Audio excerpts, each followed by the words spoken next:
semangatnya tetap di PDIP ya. Saya alhamdulillah dahulu, nah ini politik zaman Orde Baru beda dengan sekarang. Kalau sekarang kan tidak boleh pegawai negeri menjadi anggota partai politik. Kalau dulu boleh-boleh saja. Saya selain sebagai pegawai negeri, dulu di Humas, saya juga sebagai ketua AMPI Kalimantan Selatan, dan karena itu dicalonkan menjadi anggota DPRD. Alhamdulillah terpilih menjadi anggota DPRD Provinsi Kalimantan Selatan tahun 92-97. Jadi sudah pernah jadi anggota Dewan. Ketua Komisi B dulu. Jadi ya kalau sekarang nih enak jadi Ketua Komisi B bisa juga Bang Pai. Sudah berpengalaman jadi Ketua Komisi B. Jadi kita itu, karena itu memang politik bukan sesuatu hal yang baru. Tetapi di PDIP ya kita baru.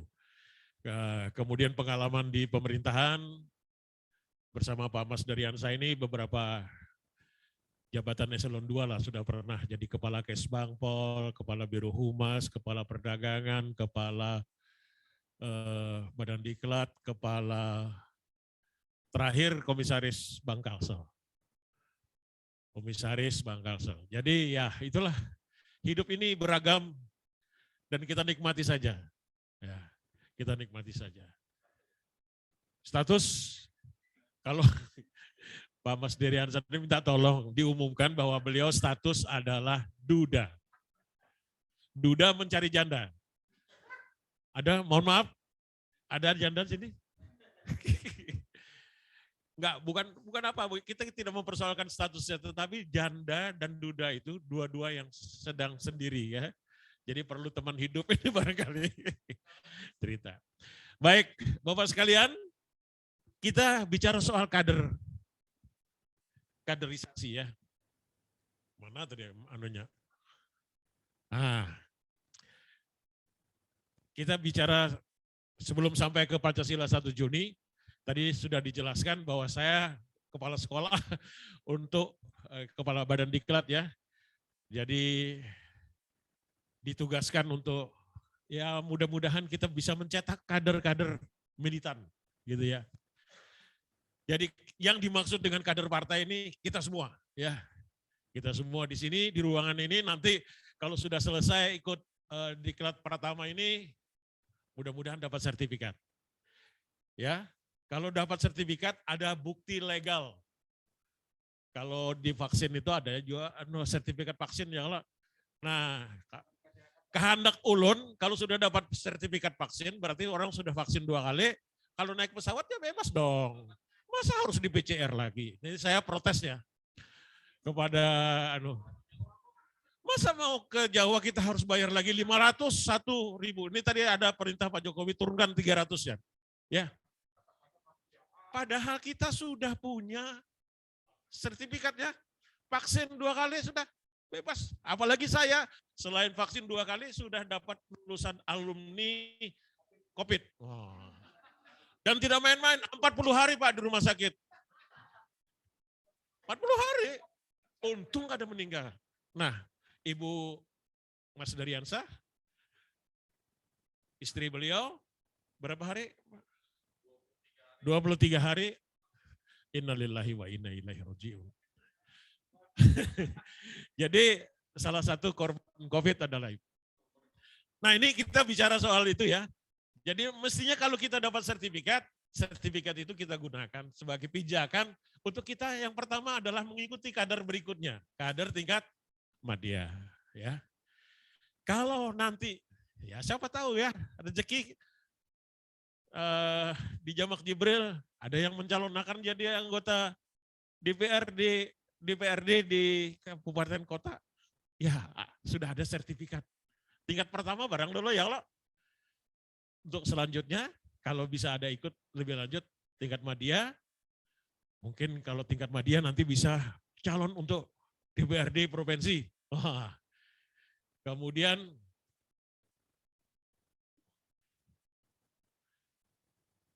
kalau yang tingkat utama untuk DPR RI. Jadi sebenarnya saya memenuhi syarat juga untuk menjadi anggota DPR RI. Begitu Bapak Jarul, memenuhi syarat. Tapi belum, syarat lainnya kan perlu. Ya, jadi kaderisasi partai dilaksanakan secara berjenjang, terpadu di bawah pengawasan DPP. Jadi saya berkepentingan untuk selain kita yang hadir di tempat ini, di ruangan ini, ada 60 berapa? 65 orang. 65 orang, kader ini juga diikuti secara virtual oleh kawan-kawan kita di 7 kabupaten kota, yang berarti suara saya sebenarnya, materi kami ini dapat diserap oleh kawan-kawan yang berada di 7 kabupaten kota itu yang sekarang sedang mendengarkan atau mengikuti secara virtual. Jadi itu sebabnya ini adalah merupakan bagian dari pendidikan berjenjang. Ya. Memang idealnya begitu ya. Kalau orang hendak calon ada sertifikatnya ideal. Tapi ini kan partai politik, ya kan? Kalau umpamanya ada karena itu ada sekolah apa-apa, timbul dia, ada usaha merunum, itu nasib. Ya, itu namanya politik. Tapi politik itu adalah sesuatu yang indah untuk dijadikan seni. Jadi jangan terlalu ya saklek lah. Ya. Jadi berjenjang mulai dari pertama, kemudian tingkat madya dan tingkat utama. Idealnya pertama ini dilaksanakan oleh DPC, idealnya. Tapi di Kalimantan Selatan rasanya baru Tanah Laut yang sudah pernah melaksanakan, ya Pak Suntung ya, 2 angkatan lagi di Tanah Laut ya. Kabupaten kota yang lainnya tidak ada, belum dapat. Oleh sebab itu, untuk yang pertama ini diawali oleh DPD. Kita memulayakan supaya pelaksanaan diklat itu bisa terlaksana. Mudah-mudahan pembentukan badan diklat, Pak Sek sudah belum ya. Jadi kita berharap kawan-kawan ketua, sekretaris dan kawan-kawan di cabang untuk segera bisa membentuk badan diklatnya ya. Agar melaksanakan ini tadi. Ini adalah keputusan Kongres ya. Jadi amanat ini harus kita laksanakan, pelaksanaan kaderisasi ini. Kemudian ada kaderisasi tingkat madya dilaksanakan oleh DPD partai. Nanti kita akan melaksanakan bulan Desember mungkin ya, insya Allah yang tingkat madya. Setelah November nanti kita melaksanakan tingkat pertama lagi yang kedua. Kemudian yang kaderisasi tingkat utama dilaksanakan oleh DPP partai. Jadi tadi sudah dijelaskan oleh Pak Mardian juga bahwa pengesahan ideologi bangsa. Ya. Jadi Presiden Indonesia kelima, Ketua Umum PDIP, Ibu Megawati Soekarno Putri dalam perayaan hari ulang tahun ke-44 Partai Demokrat bahwa Pancasila 1 Juni sebagai ideologi bangsa. Dahulu saya pernah mahasiswa teladan tahun 80. Mahasiswa teladan di Unlam, terpilih di Unlam, dikirimlah ke Jakarta. Dikirim ke Jakarta menghadiri 17 Agustus di Jakarta. Saya mendapat pembekalan pada waktu itu oleh Profesor Dr. Nugroho Noto Susanto. Saya jadi bingung, Pancasila itu katanya yang ada di pembukaan Undang-Undang Dasar 45 ya. Di pembukaan. Dan itu bukan sesuai yang diucapkan oleh Bung Karno pada 1 Juni. Jadi akhirnya Pancasila itu kapan? Ya 18 Juni itu. Karena Pancasila yang dipakai itu adalah yang ada di dalam pembukaan Undang-Undang Dasar 45 yang tadi saya bingung. Loh, yang kita tahu bahwa Pancasila itu diucapkan oleh Bung Karno pada tanggal 1 Juni. Itu sempat terjadi pada zaman Orde Baru, sempat jadi polemik. Karena itu tidak ada peringatan 1 Juni sebagai hari lahir Pancasila pada waktu itu. Tetapi alhamdulillah Ini adalah pengesahan kita berideologi bangsa ini, akhirnya Pancasila adalah Pancasila 1 Juni. Jadi tidak ada lagi Pancasila lain. Dulu ada Pancasila 1 Juni, ada Pancasila 22 Juni, itu yang termaktub di dalam Piagam Jakarta. Kemudian ada Pancasila 18 Agustus. Nah, sekarang ini kita sudah seluruh bangsa Indonesia sudah meyakini bahwa Pancasila 1 Juni. Ini terbukti dengan keluarnya keputusan Presiden Republik Indonesia nomor 24 tahun 2016 ya. Di sini yang menetapkan bahwa Pancasila lahir pada tanggal 1 Juni dengan Bung Karno, dengan pidato Bung Karno. Nah, ini keputusan presidennya. Jadi penetapan hari lahir Pancasila 1 Juni 1945 oleh Presiden menunjukkan bahwa negara hadir untuk menjaga dan menegakkan ajaran Bung Karno. Ini harus kita ingat semua. Untuk menjaga dan menegakkan kedaulatan negara kesatuan Republik Indonesia. Jadi jangan tanya lagi Pancasila yang mana. Ya, nggak ada pertanyaan Pancasila yang mana. Ya, Pancasila 1 Juni, hanya satu. Kalau orang di dalam pidatonya Bung Karno itu, Bung Karno juga menyebut Pancasila sebagai, karena pada waktu itu Ketua Kongres Mr. Rajiman itu meminta kepada Bung Karno untuk mencari dasar negara atau filosofi Grondslag begitu ya. Dan itu diucapkan oleh Bung Karno pada tanggal 1 Juni. Jadi kata-kata Pancasila itu belum ada sebelum 1 Juni. Jadi ada sidang-sidang, nanti kita lihat. Dan belum ada sebelum 1 Juni. Baru tanggal 1 Juni itulah Bung Karno mengucapkan dalam pidato beliau. Nah, meluruskan sejarah lahirnya Pancasila, dinamika yang menyertainya dan merumuskan sila-silanya sejak pidato Bung Karno, kita lanjut.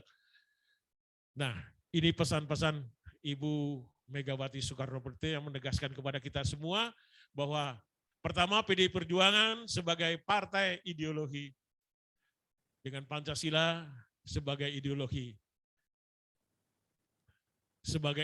dan ajas partai. Ini harus kita ingat. Yang kedua bahwa Pancasila, bahwa bangkitnya ideologi tertutup yang bersifat dogmatis, radikal dan memiliki watak kekuasaan totaliter yang diarahkan untuk mendekonstruksi Pancasila. Jadi ada seakan-akan mendekonstruksi itu artinya membuat konstruksi baru terhadap Pancasila. Itu sudah bisa kita patahkan dengan ketegasan kita mengakui Pancasila 1 Juni. Kemudian ketiga, dengan pengakuan terhadap hari lahirnya Pancasila ini, maka segala keputusan dan kebijakan politik yang dibuat negara sudah seharusnya bersumber pada jiwa dan semangat nilai-nilai Pancasila. Nah, sejarah pembentukannya Pancasila tadi sudah jelas saya jelaskan bahwa BPUPKI dipimpin oleh ketua dan 2 ketua muda, anggota terdiri dari 60 orang dan 6. Kemudian ada masa sidang pertama membicarakan perumusan dasar negara dan pada masa sidang kedua membahas rancangan undang-undang dasar. Nah, di dalam BPUPKI, jadi ada sidang BPUPKI, kemudian ada sidang BPU itu Badan Persiapan Usaha Kemerdekaan, ya. Kemudian ada panitia 9, panitia 8 dan panitia 9. Ya. Jadi di sini peran dari Bung Karno karena pidato Bung Karno pada tanggal 1 Juni dalam sidang BPUPKI, kemudian Bung Karno memimpin panitia 8, asalnya panitia 8, kemudian dirubah oleh Bung Karno, disarankan menjadi panitia 9. Karena apa? Karena di dalam panitia 8 itu unsur nasionalisnya ada 6. Hanya 2 yang unsur agama. Kemudian oleh Bung Karno ini dianggap tidak seimbang karena kebanyakan nasionalis. Nah, lalu Bung Karno menambah 2 orang dari unsur Islam, ya, dari unsur agama. Jadi ada nasionalisnya 4, unsur agamanya 4, Bung Karno berada di tengah-tengah. Jadi ada 9, panitia 9. Nah, kemudian Bung Karno sebagai ketua PPKI. Kita lanjut, proses perumusan Pancasilanya. Pancasila 1 Juni ini memang ini yang orang mempersoalkan, seperti yang cerita saya tadi, bahwa seakan-akan bahwa Pancasila sekarang ini yang di dalam pembukaan Undang-Undang Dasar 45 ini tidak sama dengan apa yang diucapkan oleh Bung Karno. Nah, itu yang namanya dekonstruksi. Jadi seakan-akan mau mengkonstruksi kembali Pancasila. Padahal kita melihat sejarah terbentuknya, lahirnya Pancasila itu adalah merupakan bagian-bagian di mana peran Bung Karno sangat dominan. Jadi ini ada pembicaraan di sidang BPUPKI, kemudian ada sidang tanggal 30 Mei dengan 9 pembicara, sidang BPUPKI tanggal 31 dan sidang BPUPK tanggal 1 Juni 1945. Di sini yang diucapkan ada pidato Bung Karno, lahirnya Pancasila. Nah, kemudian orang mempertanyakan juga di zaman Orde Baru, seakan-akan betulkah Bung Karno mengucapkan itu di dalam sidang. Itu ditegaskan bahwa menurut saksi sejarah bahwa pidato Bung Karno 1 Juni itu diterima secara aklamasi dan tepuk tangan meriah oleh seluruh peserta. Ini kemana nih? Nah, jadi ada testimoni, artinya para pelaku sejarah yang terkait lahirnya Pancasila 1 Juni, ya, panitia 5. Panitia 5 ini adalah panitia yang dibentuk oleh Presiden Soeharto, karena pada waktu itu semacam simpang siur tentang lahirnya Pancasila 1 Juni. Ada ada silang pendapat tentang Pancasila 1 Juni. Maka dibentuklah oleh Soeharto, oleh Presiden Soeharto, panitia 5 terdiri dari Muhammad Hatta, Ahmad Subarjo Joyo Disuryo, A.A. Maramis, Mr. Sunaryo, Mr. Abdul Ghafar Pringgotikto. Kalau bahasa Jawa kita hafal aja orang Jawa. Ya. Nah, jadi ini adalah bentuk katakanlah meneliti kembali tentang Pancasila 1 Juni. Dan nyatanya bahwa sidang panitia 5-10 Januari, jadi berapat yang 5 nih, menyatakan bahwa mereka semua sebagai saksi sejarah menyatakan bahwa benar pidato Bung Karno diterima dengan aklamasi. Jadi pelaku sejarahnya itu sudah mengakui. Kemudian Bung Karno satu-satunya yang tegas mengusulkan filosofi Grondslag. Wah. Jadi dasar negara, untuk negara yang akan dibentuk itu dasarnya apa? Kalau kita mau bikin rumah, ya harus ada pondasinya ya. Kalau pondasinya kada kuat, nah, rumahnya akan segera ambruk dalam waktu yang tidak terlalu lama. Tapi kalau kita punya pondasi kuat, ya mudah-mudahan ini bertahan lama sampai ke anak cucu kita, ya. Amin. Kemudian dibentuk panitia kecil untuk merumuskan Pancasila sebagai dasar negara yang sumbernya diambil dari pidato Bung Karno 1 Juni 1945. Nah, ini panitia 8 dengan Bung Karno, Muhammad Hatta, Muhammad Yamin, Maramis, Oto Iskandar Dinata, kemudian Karto Hadi Kusumo, Bagus Hadi Kusumo, dan Kiai Haji Wahid Hasim. Ini yang Islam dua ini oleh Bung Karno, wah ini tidak seimbang, kebanyakan yang nasionalis. Ditambahlah dua orang, yakni ditambah dengan Agus Salim dan Kahar Muzakar. Nah, lalu beliau-beliau itulah yang rapat. Kemudian alasan Bung Karno membentuk Panitia 9, jadi kenapa dari 8 yang dibentuk pertama oleh BPU PKI menjadi 9. Alasannya adalah Bung Karno membentuk Panitia 9 karena komposisi keanggotaan Panitia 8 dianggap tidak seimbang karena hanya 2 orang yang mewakili golongan kebangsaan. Golongan hanya 2 ini salah nih, mungkin golongan Islam ya. Sementara Panitia 9 yang dibentuk Bung Karno sudah dibuat seimbang, yakni 4 orang mewakili golongan Islam, yang mewakili golongan kebangsaan, serta Bung Karno berdiri berada di tengah-tengah. Bung Karno sebagai jembatan pemersatu golongan Islam dan golongan kebangsaan. Salah satu, kita sebagai kader nih, sebagai kader PDIP, tantangan kader PDIP itu apa? Apa? Yang paling berat. Ya, kita ini baju-baju merah loh. Saya waktu bercalon lawan Pak Suntong nih, begitu dipercayalah jadi calon juara, di muka rumah saya pasang gambar PDIP ini kan. Ada yang mencomot dan berani terang-terangan ngomong, bah iya Bang Jamang Hadi sudah 4 PKI aja.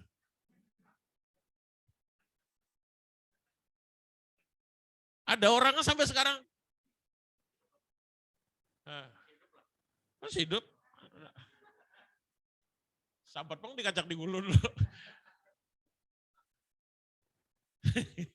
Ya. Tapi kayak itu baik kena Covid kena matinya.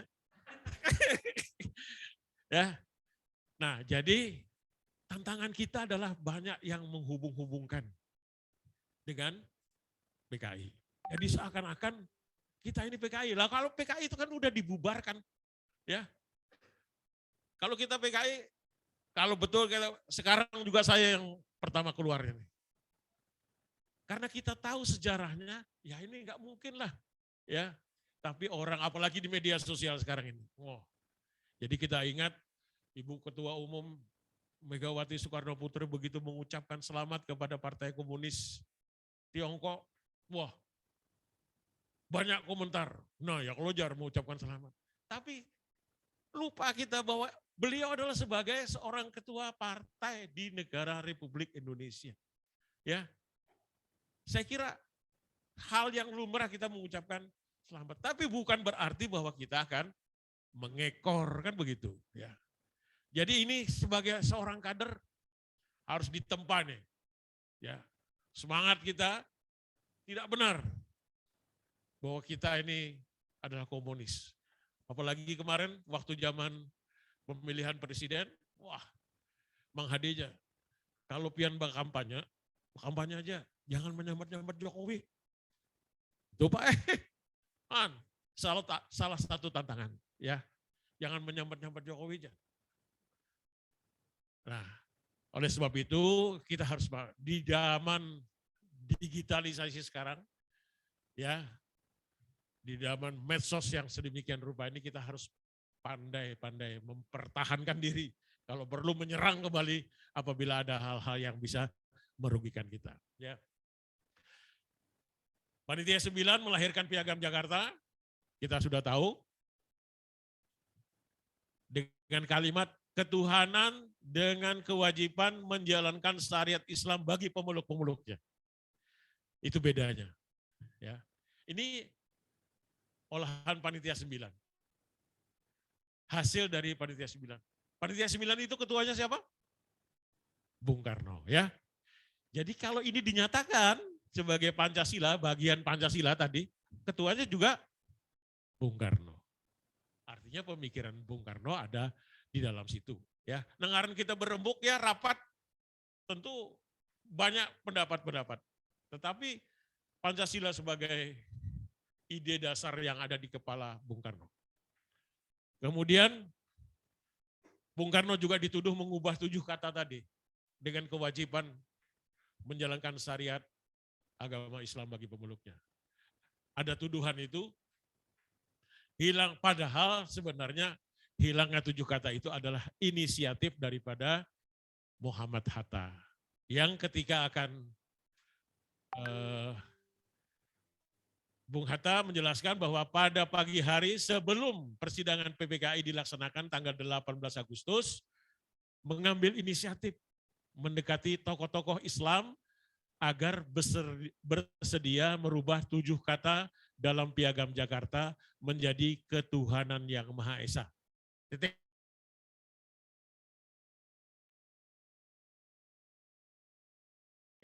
Itu bukan, ini kan seakan-akan kalau Bung Karno yang menghilangkan kewajiban menjalankan syariat agama Islam bagi pemeluknya itu seakan-akan Bung Karno lah yang tidak menghendaki Islam itu berkembang. Seakan-akan ya. Yang dituduh. Nah, padahal ini adalah saksi sejarah. Muhammad Hatta mengatakan bahwa beliaulah yang melakukan pendekatan terhadap tokoh-tokoh Islam. Karena apa? Karena kalau kata-kata seperti itu dibuat, tetap dimuat di dalam pembukaan Undang-Undang Dasar kita, maka bagaimana dengan saudara-saudara kita yang berada di Indonesia Timur? Pada waktu itu sudah mulai tidak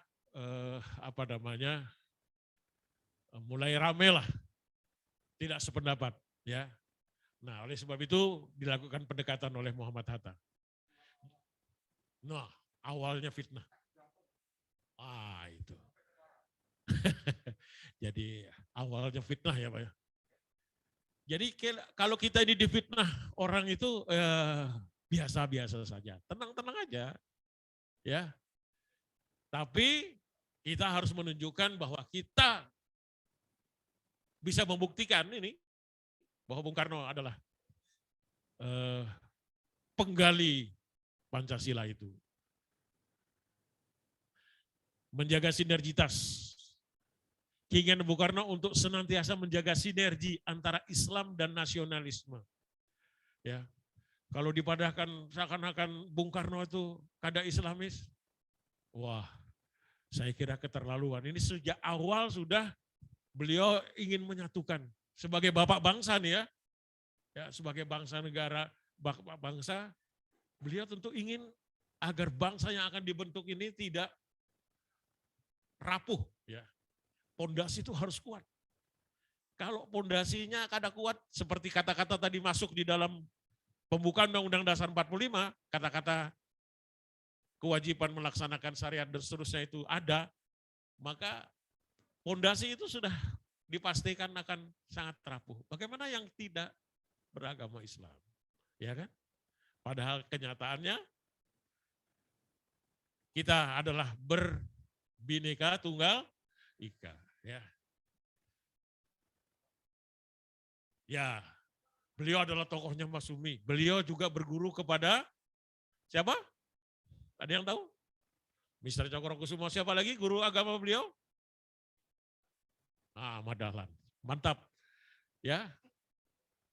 Kemudian ada lagi yang secara internasional diakui bahwa beliau pada waktu itu diundang oleh Presiden Soviet Khrushchev untuk datang ke Soviet. Ujar Bung Karno apa? Ada yang tahu? Ujar Bung Karno, saya akan datang ke negara Anda. Apabila Anda bisa menemukan di mana makam Imam Bukhari. Salah satu yang kita kenal dengan hadisnya. Perawi hadisnya. Jadi ya kurang Islam apa lagi gitu ya. Jadi seakan-akan didikotomi, dipitnah. Seakan-akan bukan Islam. Ya. Tapi beliau adalah pemimpin bangsa. Pemimpin bangsa. Indonesia bukan negara agama, tetapi juga bukan negara sekuler. Ya, jadi kita tidak usah mendikotomi antara agama. Kalau negara agama apa? Ya kan? Salah satu negara agama itu yang saya tahu adalah apa? Vatikan. Ya. Karena di sana memang negara Vatikan itu adalah negara di mana agama sebagai apa namanya pemimpinnya dipilih.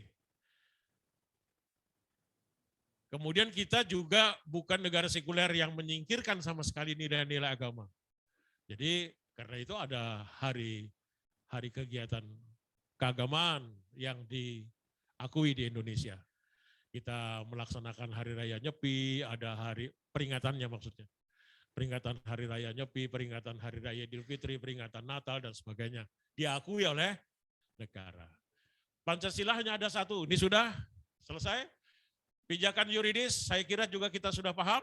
Ya, ada yang kada paham kali? Paham aja kalau yuridis itu artinya secara hukum. Pijakannya sudah juga, karena ya, bolehlah dibilang. Ya, boleh dibilang begitu. Pijakan akademis lahirnya Pancasila 1 Juni 1945, akademis nih. Artinya ada juga yang secara akademis memberikan apa namanya mempelajari literatur begitu ya untuk dipertahankan dalam sidang. Salah satunya adalah pengakuan terhadap Pancasila dikemukakan oleh Profesor Dr. Noto Nagoro. Lain Nugroho Noto Susanto, lain ngaranya pindah mirip-mirip Bang. Ini Mr. Dr. Andes Noto Nagoro pada pidato promosi pemberian Dr. Honoris Causa dalam ilmu hukum kepada Soekarno oleh Senat Universitas Gadjah Mada tanggal 19 September, Noto Nagoro menyatakan bahwa pengakuan Pancasila 1 Juni bukan terletak pada bentuk formal yang ada urut-urutan sila-silanya seperti sekarang ini ya. Silanya yang berbeda dengan sila-sila Pancasila yang terdapat dalam pembukaan Undang-Undang Dasar 45, tetapi terletak dalam asas dan pengertian yang tetap sebagai dasar falsafah negara. Tadi filosofi Grundslag. Jadi pada waktu itu Mr. Rajiman berdiri di situ, jar Mr. Rajiman, coba Bung Karno, kita pikirkan bersama apa filosofi Grundslag negara yang akan kita bentuk ini. Berpikir Bung Karno tuh beberapa hari sebelum 1 Juni ada sidang tanggal 29, 30, 31, wah masing-masing pembicaraan, ada Muhammad Yamin, ada A.A. Maramis dan seterusnya. Ya, fakta historis dan yuridis Pancasila tidak lahir 18 Agustus. Ini juga sudah bisa kita patahkan ya tadi, bahwa PPKI pada tanggal 18 Agustus tidak pernah menetapkan Pancasila sebagai dasar negara. PPKI Panitia Persiapan Kemerdekaan Indonesia. Penetapan dua hal, yaitu menetapkan Bung Karno dan Bung Hatta sebagai presiden dan wakil presiden untuk pertama kalinya dan mengesahkan Undang-Undang Dasar.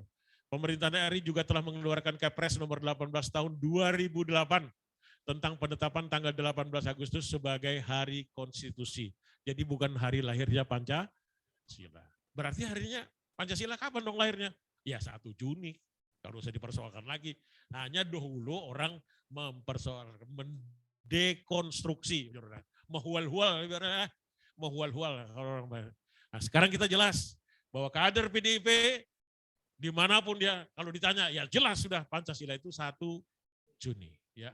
Jangan ada lagi, rasanya ada juga Bang 18 Agustus. Ada itu urusannya. Ya. 18 Agustus itu adalah hari konstitusi. Jadi jangan dipertentangkan. 5 menit lagi Pak. 5 menit. Apabila Pancasila dinyatakan lahir 18 Agustus dan seterusnya, lanjut. Kita nih disuruh semenit, akor aja. Dengan demikian sudah tidak ada lagi dikotomi Pancasila, sudah. Pancasila milik bangsa Indonesia, nyata ya. Ya kalau produk ada. Nah, ini Pancasila sudah menjadi hari yang ditetapkan dengan Kepres, diperingati, dan apa peringatannya? Dan diliburkan. Ya, Pancasila diliburkan. Jadi kalau 1 Juni, parah kita. Nah, kalau Bahari nonton bioskop parah. Nah, Pancasila. Jadi kalau hari buruh itu ditetapkan, tapi tidak diperingati. Biasanya diperingatinya dengan demo. Ya diperingatinya. Tapi itu bukan diperingati oleh pemerintah. Diliburkan memang. Karena libur, lalu demo bubuhannya. Hari Pendidikan Nasional ditetapkan, diperingati, tidak diliburkan. Hari Kebangkitan Nasional ditetapkan, diperingati, tidak diliburkan. Hari Konstitusi diperingati, ditetapkan, tidak diliburkan. Ya, Hari Kartini karena libur kita. Hari Pancasila libur, Hari Kemerdekaan libur. Jadi sama dengan Hari Kemerdekaan Republik Indonesia. Oke, itu soal Pancasila 1 Juni. Kada usah bertakon gini lah, paham aja tuh. Kada takon kan kalau pindah pada kan bermuka ada paham aja lagi. Jadi anggap paham. Oke. Hah? 1 SKS. Nah ini sedikit aja kita pengantar. Oh ya kalau lagi lah ditawar-tawar 5 menit sampai marhainisme. Ini perlu kita sadari deh posisi marhainisme ini. Ya seakan apa gerang marhain. Wah ini anak-anak muda zaman sekarang rasanya benar banyak karena tapi paham lagi Bang. Ya karena ini adalah suasana ketika Bung Karno bersepedaan keliling Bandung. Jadi Bung Karno itu bersepeda goes kayak Bang Hadi juga. Goes Din. Nah di Bandung keliling sana kemari. Berbicaralah beliau dengan rakyat pada waktu itu ya, dengan masyarakat yang ditemui. Ya. Itulah sudah ada ide beliau bahwa ini adalah marhain. Ya. Jadi marhain itu adalah orang yang ditemui beliau, berbincang beliau ya. Berbincang marhain. Nah, jadi boleh dikata sebagai proletar begitu. Nah, asal usulnya dalam pengakuan kepada Cindy Adams. Marhainisme sebagai teori perjuangan merupakan ilham politik yang diperoleh Bung Karno ketika usianya baru 20 tahun. Ada yang 20 tahun? Wah, saya ngomong jangan.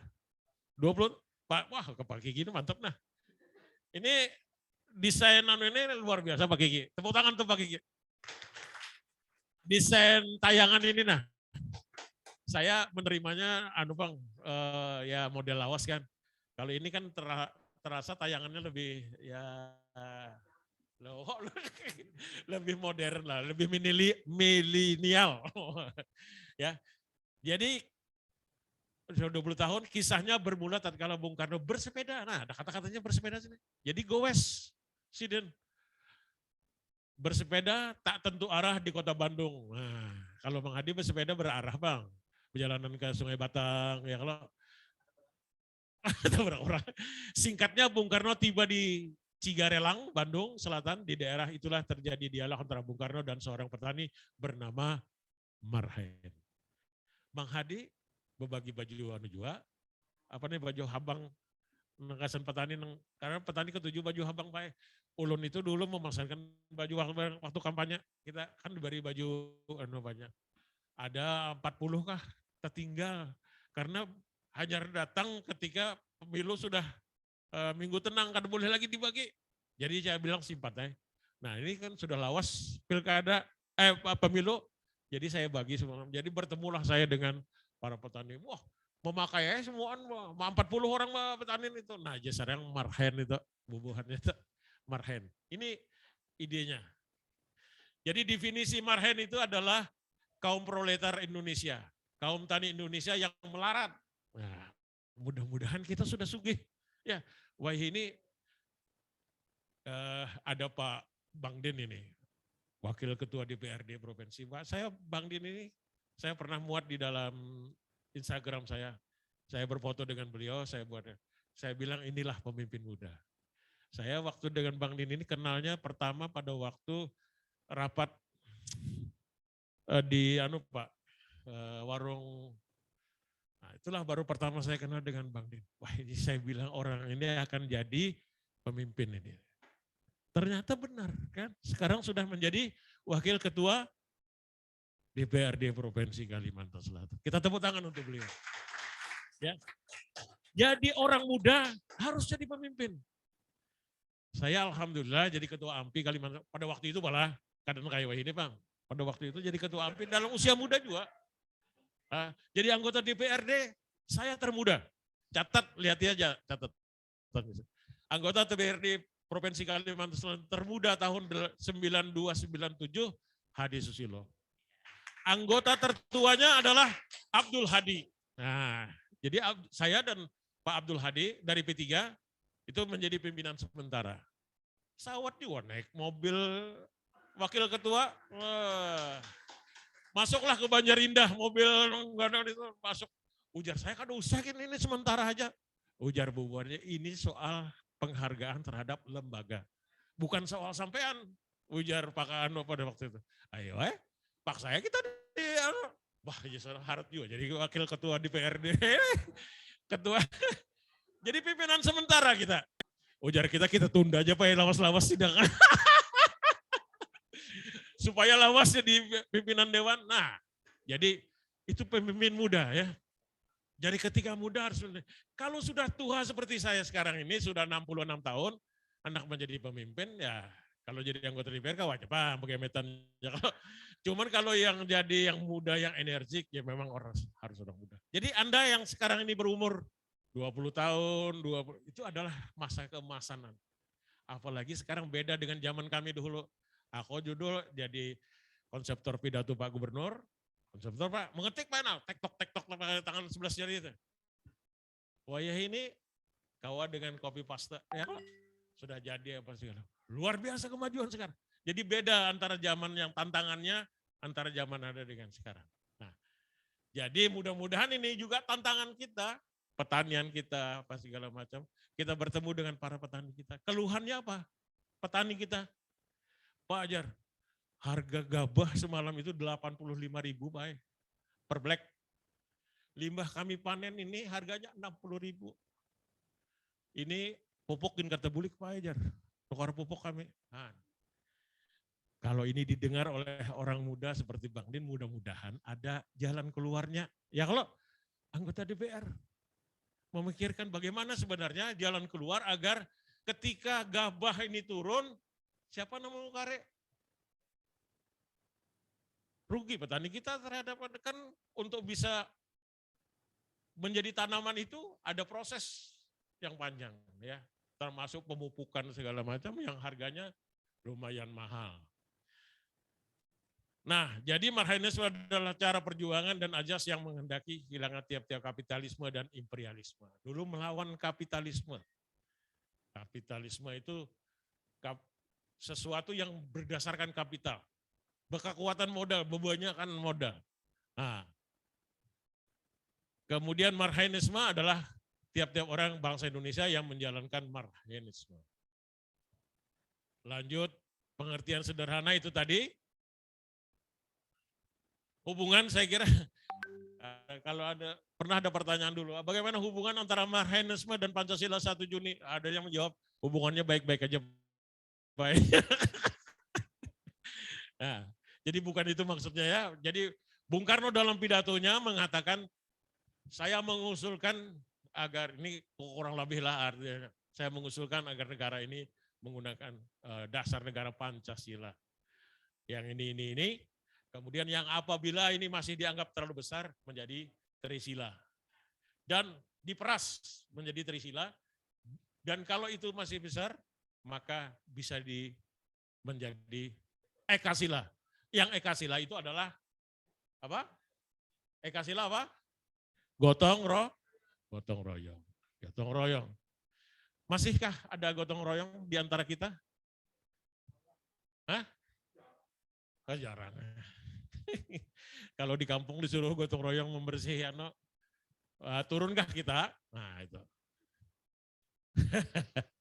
Ya, hubungan antara Marhaenanisme dan Pancasila tadi, persatuan Indonesia dan kemanusiaan yang adil beradab ini adalah sosio-nasionalisme yang dikemukakan Bung Karno. Kerakyatan yang dipimpin oleh hikmat, kebijaksanaan, dan keadilan sosial ini adalah sosiodemokrasi. Ya. Kemudian ketuhanan yang Maha Esa adalah ketuhanan. Makna Marhaenanisme saya kira sudah saya jelaskan. Semangat berjuang, artinya perjuangan itu harus didasari dengan semangat untuk memperbaiki kehidupan.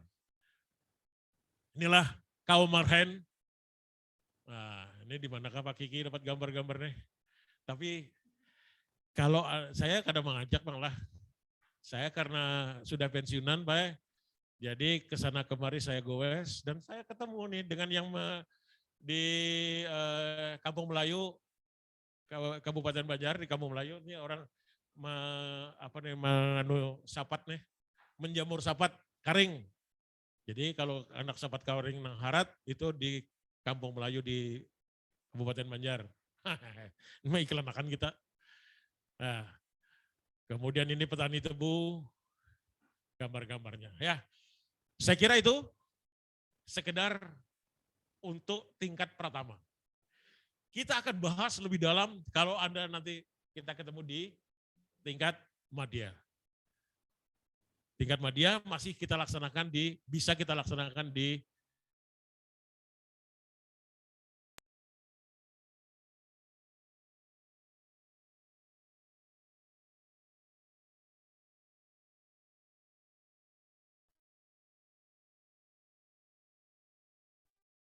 yang ada lahir dari karena Anda mengikuti sertifikat kader pertama, BC sertifikat kader madya, BC sertifikat kader utama, jadi anggota DPR pulang. Mantap. Jadi anggota DPR-nya itu mantap ya Allah. Tapi tiga sertifikat ini Anda lalui berarti Anda sudah cukup pengetahuan tentang partai kita. Saya kira demikian. Billahi taufik wal hidayah. Assalamualaikum warahmatullahi wabarakatuh. Merdeka! Mana lagi? Merdeka! Merdeka!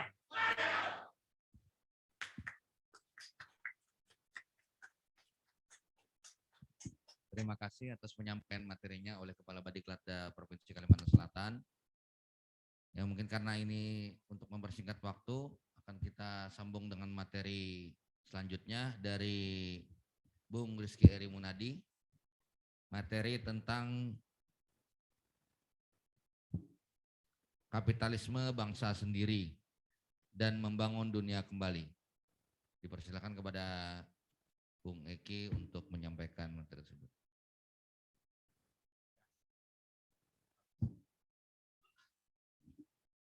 Saya perkenalkan sedikit. Bung Eki ini Sekretaris DPD Taruna Merah Putih Kalimantan Selatan, sekaligus juga sebagai Ketua Persatuan Alumni Gerakan Mahasiswa Nasional Indonesia Provinsi Kalimantan Selatan yang termuda se-Indonesia.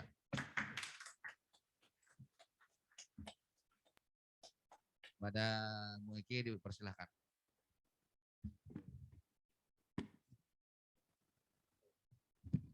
Cek. Estimasi waktu 15 menit. Baik, terima kasih saudara moderator. Bismillahirrahmanirrahim. Assalamualaikum warahmatullahi wabarakatuh. Shalom, Om Swastiastu, Namo Buddhaya, salam kebajikan dan salam sejahtera bagi kita semua. Bismillah, alhamdulillah, wa syukurillah. Asyhadu an la ilaha illallah wa asyhadu anna Muhammad Rasulullah. Rabbi sholli sodri wa yassirli amri wa latami lisani yafqahu qauli. Yang kami hormati, masih live di Zoom juga dan hadir pada siang hari ini Sekretaris DPD PD Perjuangan Provinsi Kalimantan Selatan, Bendahara DPD PD Perjuangan Provinsi Kalimantan Selatan, serta seluruh fungsionaris DPD partai, para senior-senior partai yang berhadir pada kesempatan siang hari ini. Yang kami hormati para ketua-ketua DPC partai se-Kalimantan Selatan beserta seluruh fungsionaris partai, para ketua badan dan sayap PDI Perjuangan, serta seluruh peserta pendidikan kader pertama PDI Perjuangan Kalimantan Selatan Angkatan ke-1 tahun 2021. dalam kesempatan yang baik pada hari ini dan kapasitas saya sebagai anggota Badan Pendidikan dan Pelatihan Daerah PDI Perjuangan, saya diminta untuk menyampaikan materi tentang kapitalisme bangsa sendiri dan membangun dunia kembali. Sebelumnya sudah disampaikan materi-materi pokok oleh narasumber-narasumber yang di mana materi itu adalah merupakan materi-materi utama yang harus teman-teman terima, teman-teman tangkap dalam rangka pendidikan kader pertama PDI Perjuangan. Sebelumnya materi tentang sejarah partai dan pidato Ketua Umum PDI Perjuangan sebagai trigger perjuangan partai. Kemudian materi tentang Pancasila 1 Juni 1945 dan pengantar Marxisme. Dan disinilah materi puncak dari dua materi sebelumnya sebagai sebuah sintesa kelengkap atau pendukung dari materi keduanya, yakni kapitalisme bangsa sendiri dan membangun dunia kembali. Sebelumnya marilah kita memikirkan salam perjuangan bangsa Indonesia, yang dimana tadi sudah beberapa kali disampaikan oleh narasumber, dan juga sebagai informasi bahwa salam merdeka ini adalah salamnya bangsa Indonesia yang pernah diusulkan dan pertama kali diusulkan oleh Presiden Soekarno pada tanggal 31 Agustus 1945 sebagai salamnya bangsa Indonesia. Dan kemudian salam ini berlaku pada tanggal 1 September 1945 sebagai sebuah maklumat pemerintah pada waktu itu. Bergantinya rezim pemerintahan sejak era Presiden Soekarno, Presiden Soeharto, Presiden B.J. Habibie, Presiden Abdurrahman Wahid, kemudian Presiden Megawati Soekarno Putri, Presiden Susilo Bambang Yudhoyono sampai dengan Presiden Joko Widodo. Salam ini sampai dengan hari ini secara yuridis ketatanegaraan tidak pernah dicabut sekalipun dengan aturan hukum apapun. Artinya salam ini berlaku bagi kita semua, tidak hanya berlaku bagi PDI Perjuangan.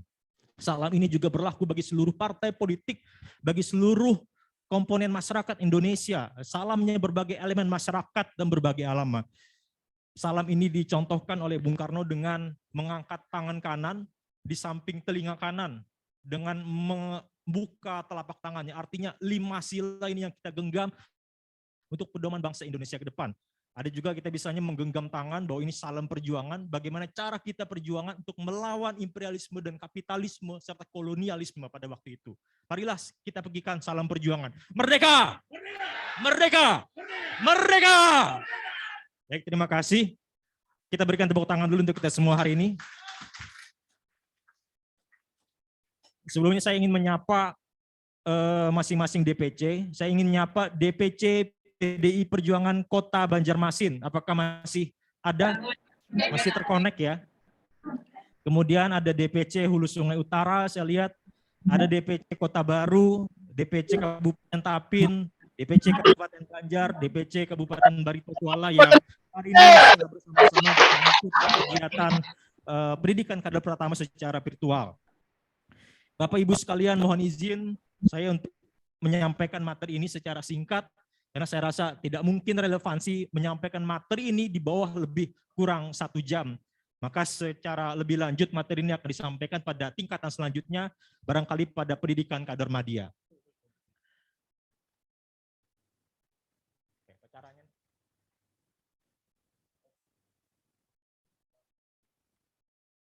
Sebentar.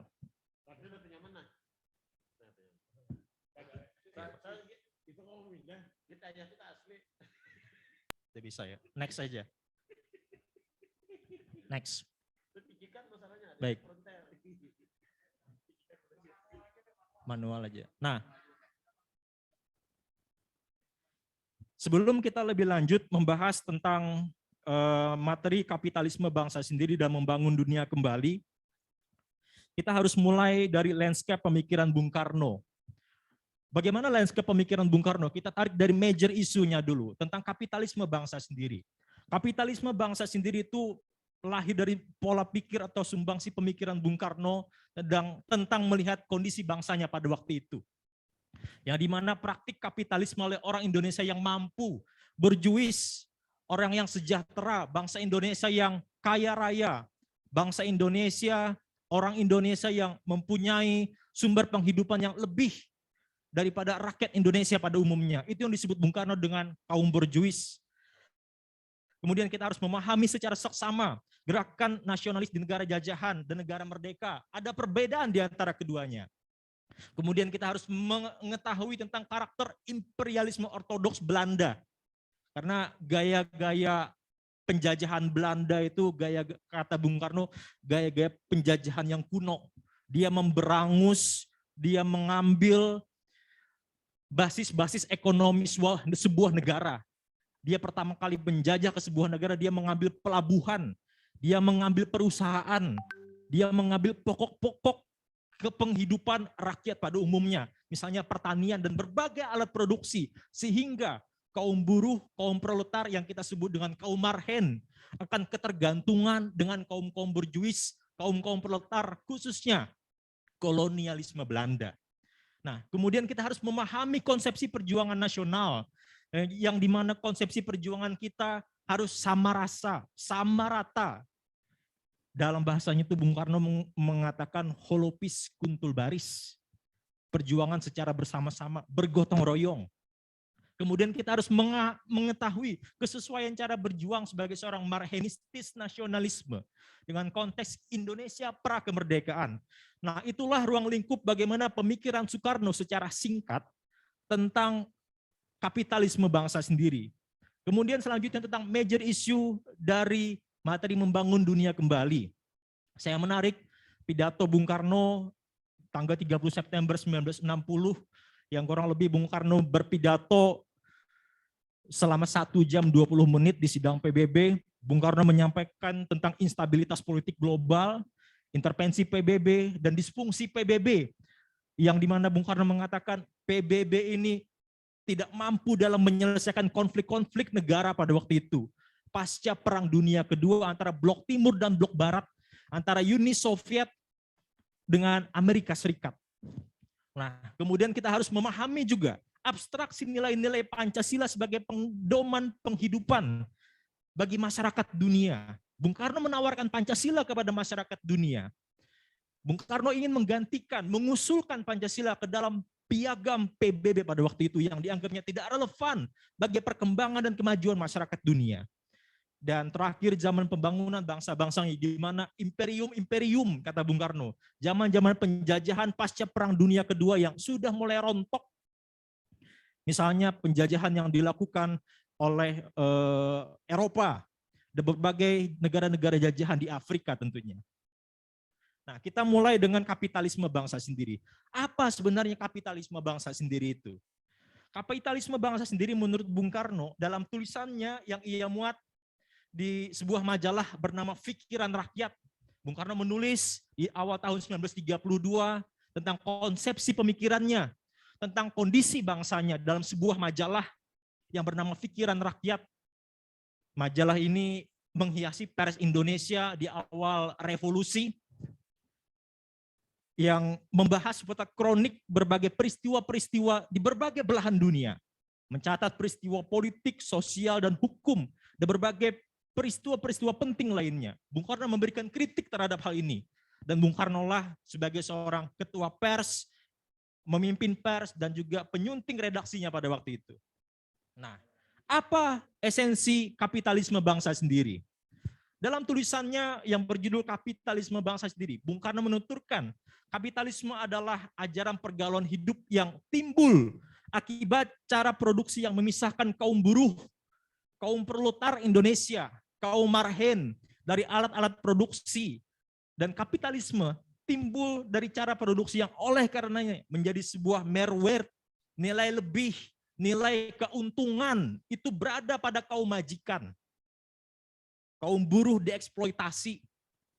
Kita kaum buruh itu kaum petani. Andai kata kaum petani dia itu punya alat produksi cangkul, apalagi dan berbagai alat produksi pertanian lainnya. Cuman alat produksi pertaniannya itu dijauhkan dari dia. Sulit mereka akses, sulit mereka dapatkan. Alat-alat produksi hanya dimiliki kaum pemodal, kaum berjuis yang memaksa kaum buruh menyewa alat-alat produksi. Terpaksa ikut bekerja dengan kaum-kaum koloni. Itulah akibatnya menimbulkan nilai yang lebih berada pada kaum majikan. Untung rugi yang sangat timpang, tidak mensejahterakan.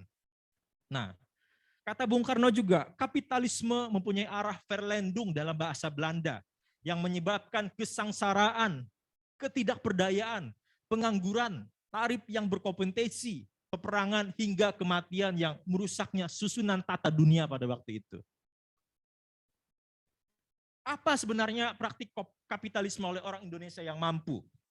Saya mencatat, merangkum dalam tulisannya, bahwa tulisan kapitalisme bangsa sendiri adalah respon Bung Karno atas suatu keadaan serta pertanyaan dalam sikap seorang nasionalis yang di dalam bangsanya terjadi praktik-praktik kapitalisme oleh orang Indonesia yang mampu, orang Indonesia yang kaya raya, orang Indonesia yang mempunyai kemampuan yang lebih dari orang Indonesia pada umumnya, kaum berjuis, kaum pemodal yang tidak mensejahterakan, yang menghisap dan menindas pada waktu itu. Nah, kemudian kapitalisme adalah suatu sistem yang menindas, yang mana nilai lebih hasil produksi tidak diterima kaum buruh, melainkan diambil oleh kaum majikan. Kita jual beras 5.000, misal sampai ke Tengkulak ya, sampai ke Tengkulak 10.000, sampai ke mana lagi di atas Tengkulak itu, pengepul misalnya 15.000, sampai ke pemasok besar 20.000. Itu yang dinamakan kapitalisme oleh bangsa sendiri, kata Bung Karno. Itu yang harus sebenarnya kita hindari. Sisi lainnya sebenarnya ada kapitalisme yang positif dalam sistem ekonomi, yang dimana kapital itu harus mensejahterakan, memberikan kemampuan penghidupan kesejahteraan masyarakat secara umum, tidak menghisap dan tidak menindas. Saya lanjutkan. Nah, kata Bung Karno, namun bukan berarti tiap-tiap orang yang mampu, orang kaya, orang yang sejahtera, kaum Indonesia sendiri harus kita musuhi. Tidak. Musuh kita sebenarnya dalam kapitalisme sendiri adalah merupakan sebuah sistem yang harus kita benci, yang harus kita jauhi. Sebagai kader PD Perjuangan kita harus memberangus sistem-sistem kapitalisme ini sebenarnya. Itu teman-teman. Mereka. Baik. Saya lanjutkan. Nah, ketika kita memahami secara seksama, ada perbedaan gerakan nasionalis di negara merdeka dengan negara jajahan. Negara merdeka misalnya kata Bung Karno seperti Amerika, seperti Prancis, seperti Jerman, cara nasionalismenya berbeda dengan kita sebagai negara jajahan. Amerika misalnya dan Prancis, mereka tidak berebut meraih kemerdekaan atas sebuah sebuah penjajahan. Kita berbeda. Yang diperjuangkan rakyat Amerika pada waktu itu adalah perjuangan kelas antara kulit putih sama kulit hitam misalnya. Antara orang yang mempunyai modal dan kaum buruh, antara yang kaya dan si miskin. Itu yang dilakukan perjuangan-perjuangan di Amerika Serikat misalnya dan Perancis. Berbeda dengan kita kondisinya di Indonesia. Kita berjuang melawan perbedaan bangsa. Kita tunggu dulu azan sebentar. Mohon izin Bapak Ibu di virtual, kita tunggu azan zuhur sejenak.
Baik Bapak Ibu, kita lanjutkan.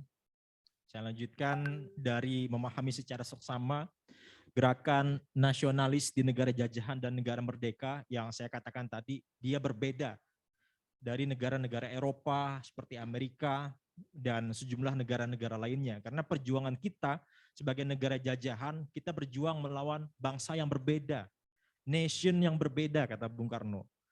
Sedangkan negara-negara yang telah merdeka seperti Perancis, Amerika Serikat, mereka melawan bangsa sendiri, melawan sistem kelas. Sedangkan yang berbeda di antara kita dan mereka adalah sistem kelas.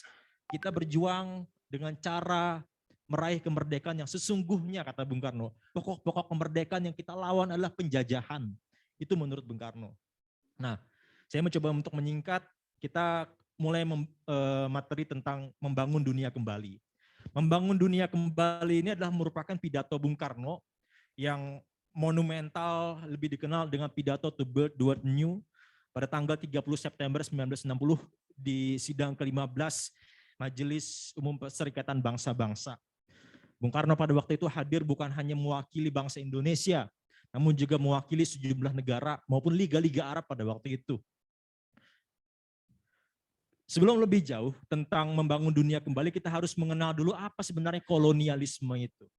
Dalam Kamus Besar Bahasa Indonesia, saya merangkum bahwa kolonialisme adalah merupakan pengembangan kekuasaan sebuah bangsa atau wilayah dan manusia di luar batas negaranya.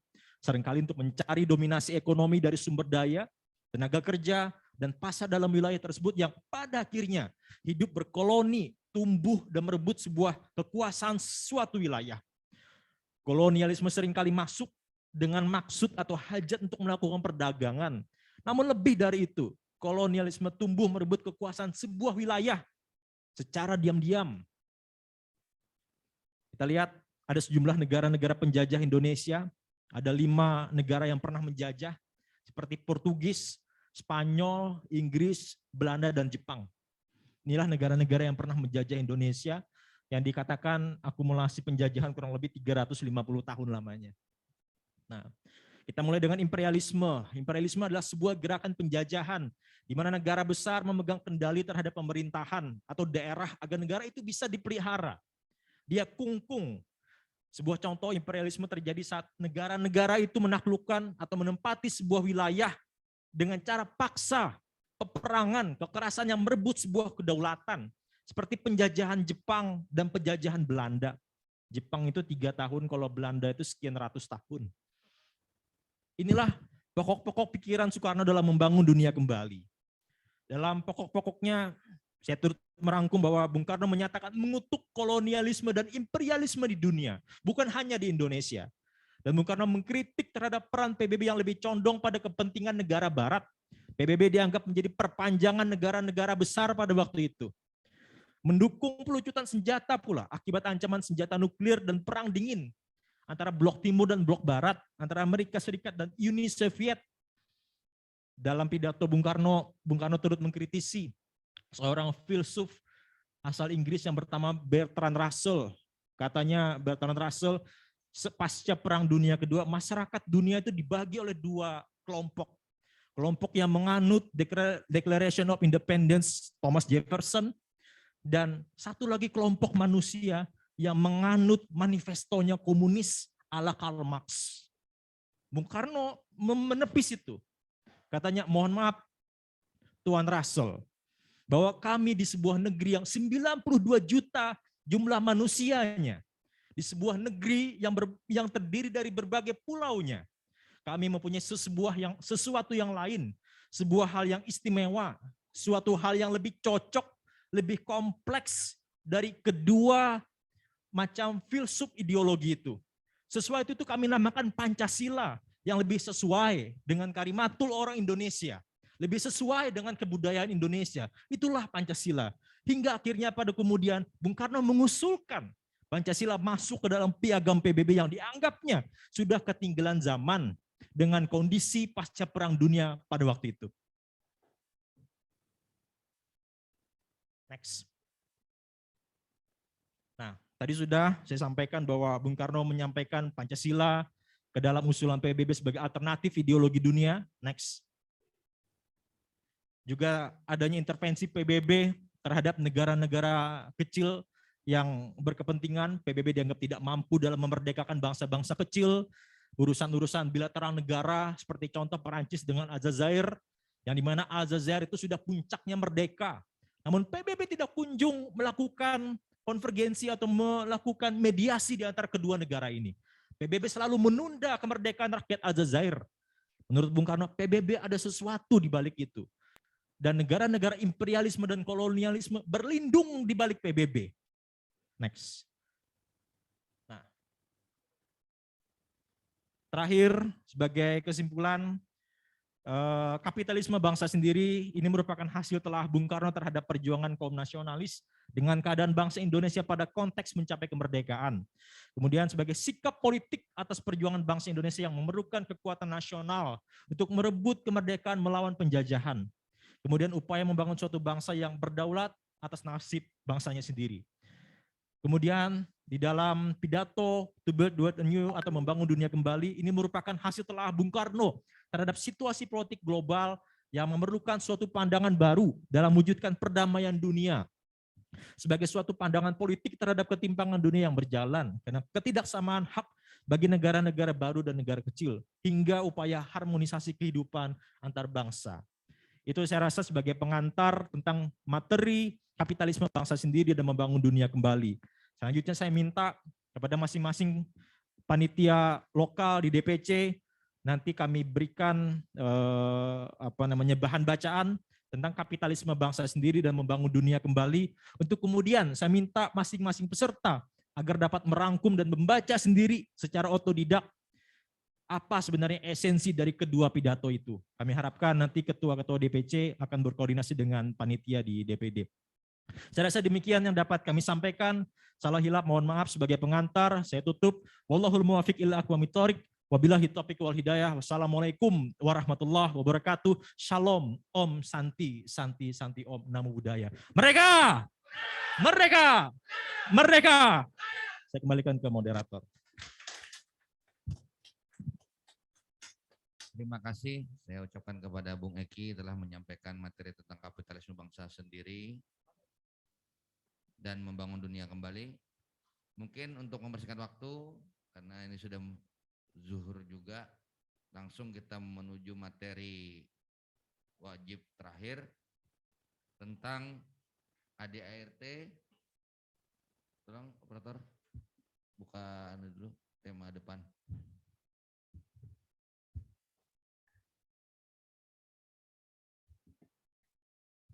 Materi tentang ADART, kode etik, program dan tata kelola partai yang akan disampaikan oleh Wakil Ketua Bidang Organisasi dan Keanggotaan sekaligus sebagai Kepala Sekretariat DPD PDI Perjuangan Provinsi Kalimantan Selatan kepada Abang Da Fajrul Rahman SHMH. Waktu dan tempat dipersilakan. Bismillahirrahmanirrahim. Assalamualaikum warahmatullahi wabarakatuh. Pas banar suaranya. Pina jam kritis. Antara mengantuk lawan lapar jadi satu. Tepuk tangan dulu untuk kita semua. Oleh karena itu, yang tadinya isoma itu pukul 13.00, tadi panitia sudah merevisi, jadinya kita isoma 10 menit lagi. Jadi materi ulun cuma 10 menit, cuma ini karena materinya sangat teknis, silahkan sambil dibaca melalui PDF yang dibagikan oleh panitia di grup. Judul materi kita ialah ADART, Kode Etik, Program dan Tata Kelola Partai. Ya, di dalam kesempatan ini mungkin kita hanya membahas beberapa pasal saja yang kita anggap krusial. Sumat komat lah. Mohon maaf bagi yang kawan-kawan tertunda sholatnya. Kita 10 menit lagi.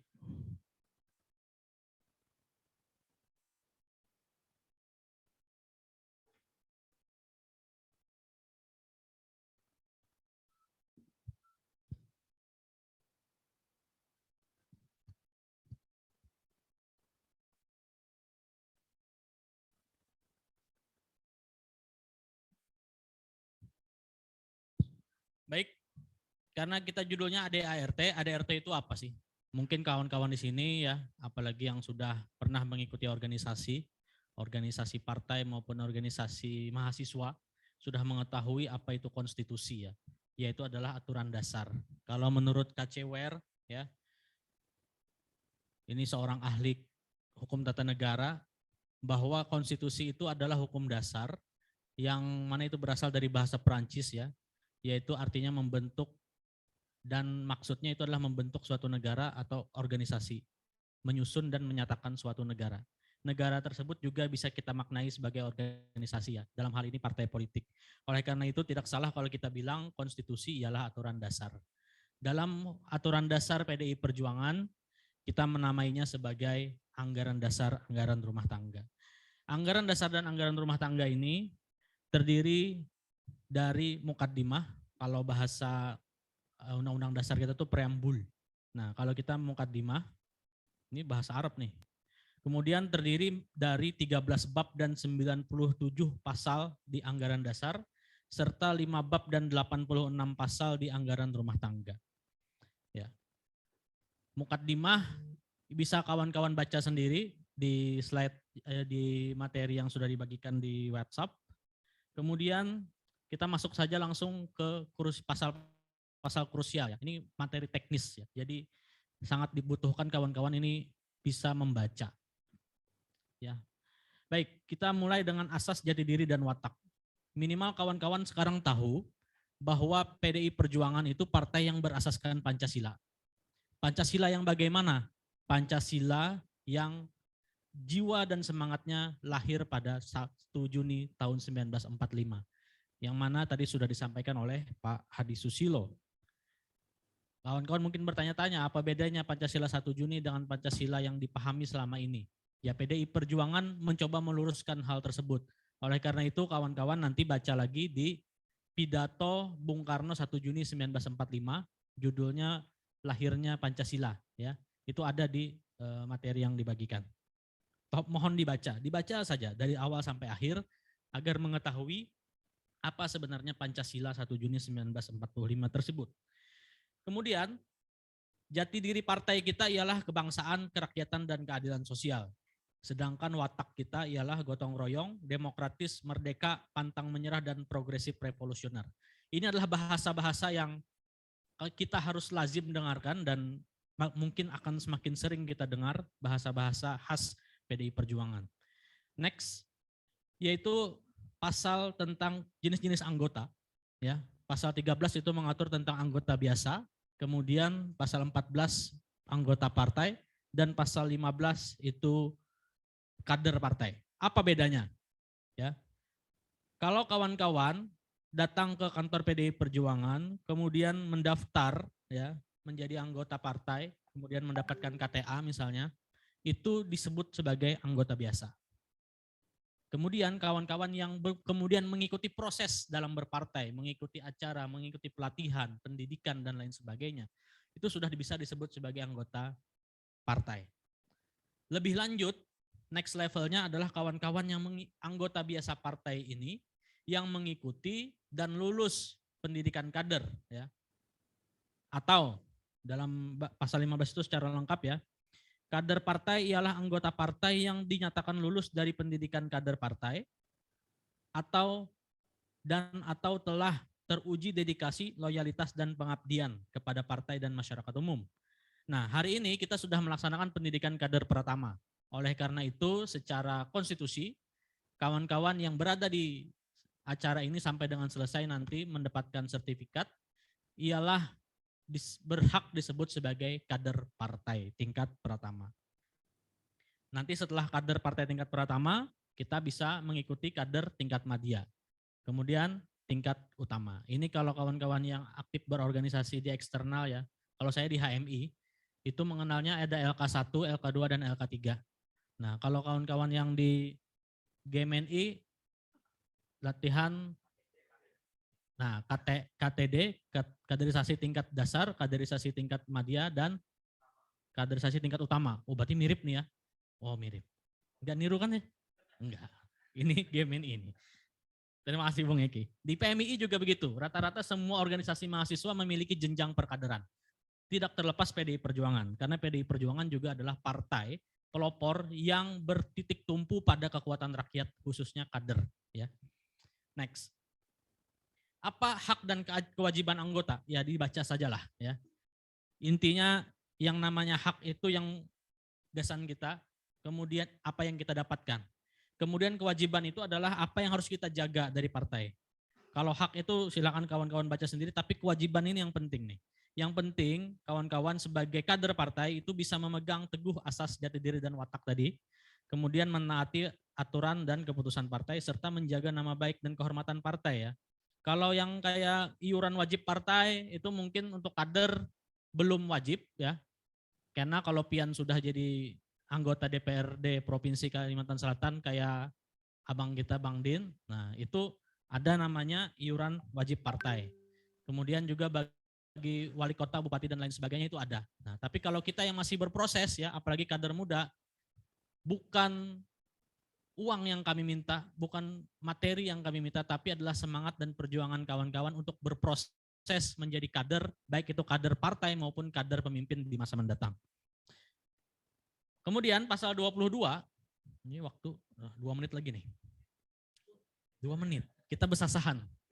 Karena kalau kata Bang Din, kata disiplin, kita yang disemprot si Din. Oke. Anggota partai itu dilarang ya. Yang dilarang itu syirik ya, di mana-mana ya. Syirik itu apa? Menduakan. Nah, jadi kalau masuk PDI Perjuangan, maka yang dilarang pertama-tama ialah menjadi anggota organisasi politik lainnya. Dalam hal ini partai politik. Jadi kalau kawan-kawan mau masuk PDI Perjuangan, lupakan partai lain. Kita tidak menerima orang yang mendua. Ya. Kalau kawin boleh 2, boleh 3, boleh 4. Tapi kalau berpartai jangan. Ya, ini mirip-mirip kayak agama lah.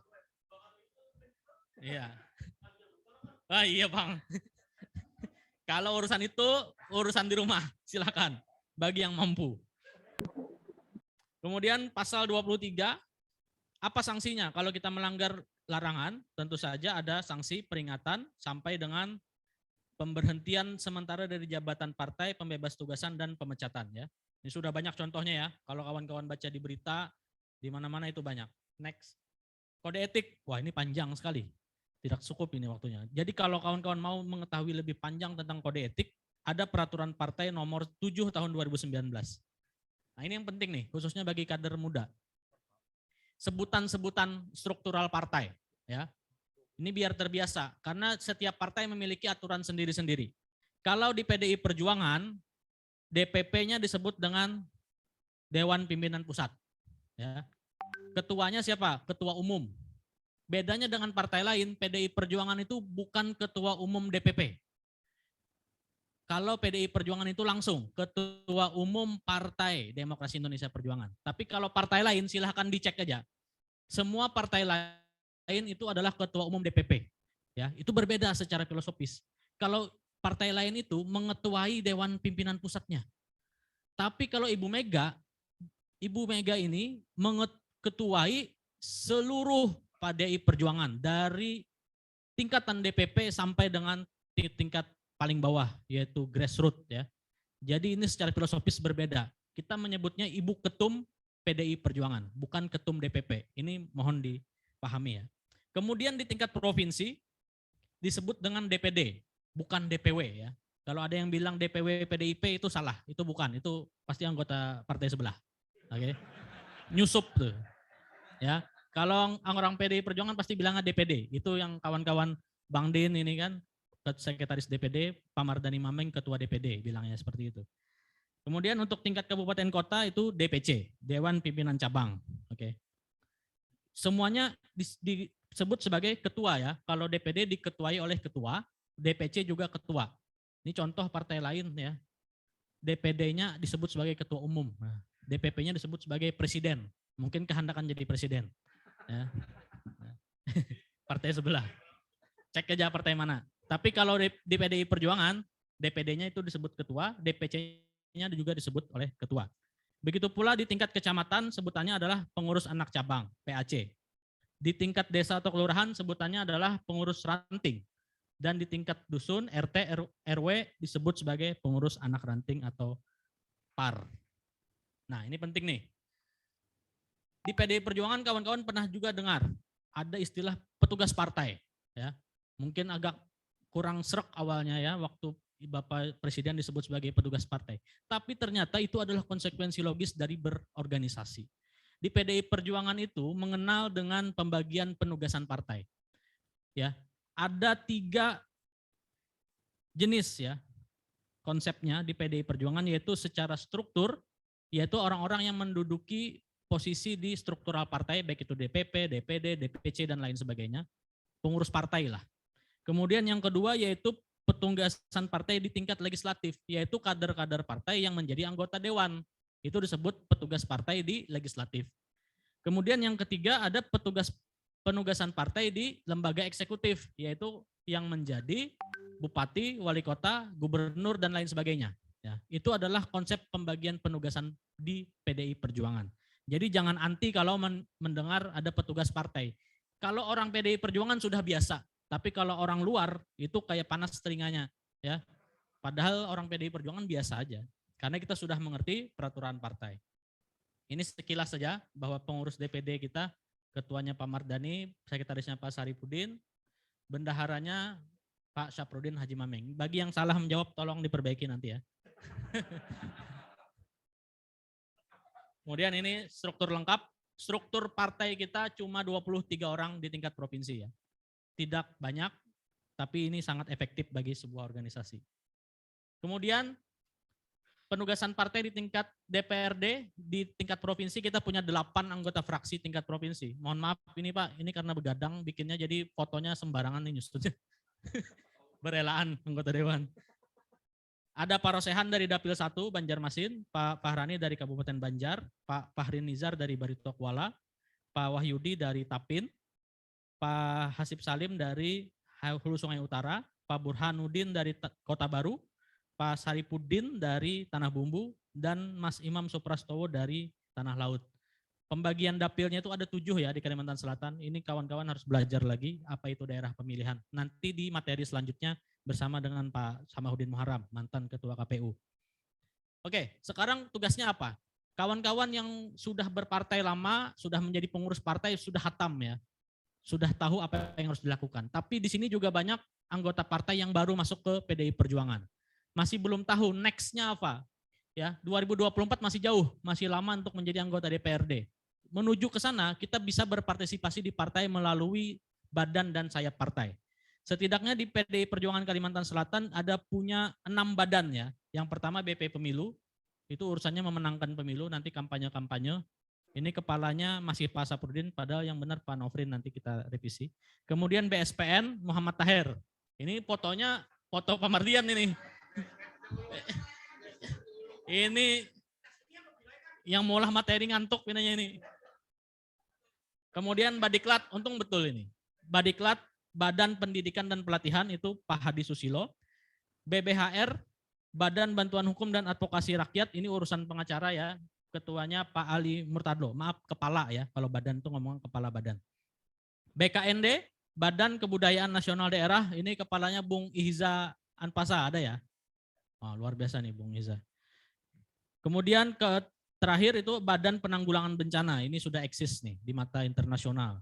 Bung Rizal, ini badan ini panas-panasan ini. Semua badan berkompetisi untuk menjadi yang terbaik. Nah, mudah-mudahan kawan yang belum masuk anggota badan, silakan mendaftarkan diri, bilang ke kami mau berminatnya di badan mana. Kemudian bagi yang sudah memasuki badan partai, silakan berkreasi melalui berbagai macam kegiatan. Ajukan ke Bang Din. Kan?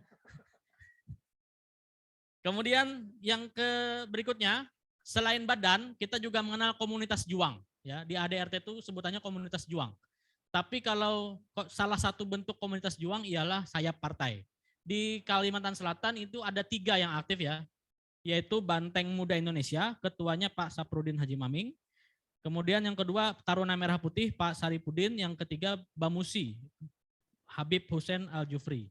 Ini ada juga Gerakan Nelayan Tani Indonesia, ini masih melakukan perumusan anggota. Jadi banyak sekali PR kita ke depan. Badan dan sayap ini juga harus diperkuat oleh tenaga-tenaga muda dan tenaga baru menuju 2024. Oke, ini adalah segelintir kegiatan-kegiatan kecil DPD ya, kecil tapi berdampak ya, luar biasa. Terima kasih banyak, ini full support dari Ketua DPD dan Sekretaris DPD kita, Bang Din. Tepuk tangan untuk Bang Din. Saya pikir kita bisa objektif menilai partai hari ini yang betul-betul terasa kegiatannya, dampaknya, dan manfaatnya bagi rakyat, khususnya di Kalimantan Selatan, itu ialah PDI Perjuangan. Sekali lagi tepuk tangan untuk kita. Mungkin inilah akhir dari materi kami. Kami berharap materi ini bisa kawan-kawan pelajari nanti secara mandiri dengan materi yang sudah dibagikan. Mungkin ya, sekaligus ini adalah penutup bagi kawan-kawan yang ada di DPC PDI Perjuangan, di 7 DPC. Kami mengucapkan terima kasih atas kesempatannya, dan setelah ini kita isoma dulu. Nanti jam 1 kita masuk kembali materi dari pakar dan akademisi, yaitu Pak Samahuddin Muharram. Jadi dipersilahkan. Billahi taufiq wa hidayah. Wassalamualaikum warahmatullahi wabarakatuh. Merdeka!